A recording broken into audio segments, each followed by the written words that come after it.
when I went looking for a solution, I found a much bigger problem.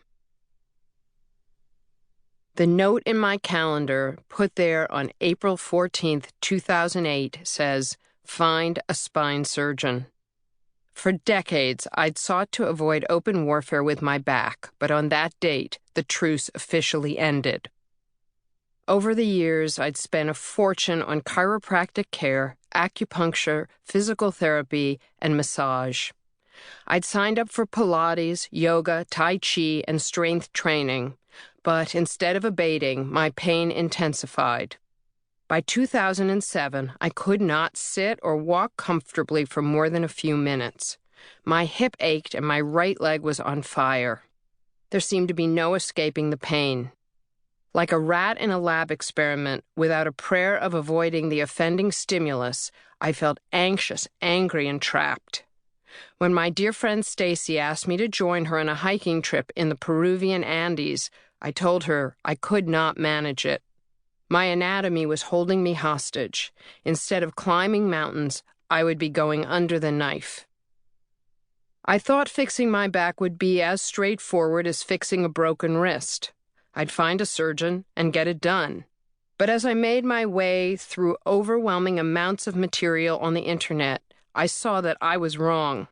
As an ordinary patient, I risked drowning in a sinkhole of hype. However, as an investigative reporter with 3 decades of experience in digging for the facts, I recognized that I'd arrived on the scene at the ideal moment. Back pain treatment was a microcosm of everything that was wrong with the healthcare system. Back trouble, in all its permutations, cost the United States roughly $100 billion a year, more than is spent annually to treat cancer, coronary artery disease, and AIDS combined. On a per capita basis, other nations, chief among them the United Kingdom, Australia, Canada, Germany, Sweden, Denmark, the Netherlands, China, and South Korea, also pay hefty bills. When I did my first internet search, I had no idea that I'd spend 6 years studying this topic.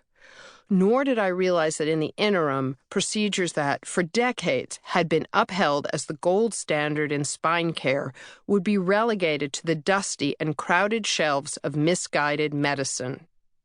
Spine surgeons' go-to procedure, lumbar spinal fusion, would be discredited.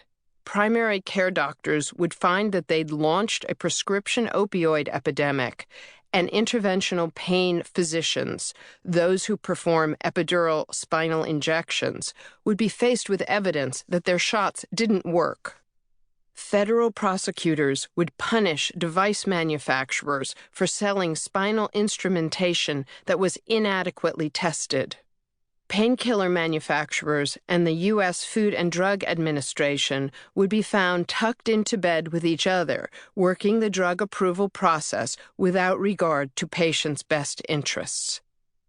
As the story evolved, the journalist in me relished each appalling revelation. As a patient, however, I felt as if I barely avoided stepping off the curb in front of a bus. Many people, I realized, were not so lucky. They got caught in a relentless loop and were commonly harmed in the process. As one mother, whose most recent episode of back pain commenced when she bent forward to hand her toddler a lollipop, wrote in an email, "In an effort to resolve my back problems, I've had a host of ridiculous medical encounters over the last few years. Some confusing, some offensive, some harmful, and I feel completely upside down and unclear about how to best find help." My goal with Crooked is to set the back pain industry's offerings in their proper context, so that patients have the information they need to make good decisions, to know what works sometimes, what works rarely, and what can cause harm. With luck, I will spare you the side effects of optimism bias, the very human proclivity to seek out information that supports your own views while ignoring that which does not. Patients have a tendency to overestimate the benefits of treatments while underestimating the down.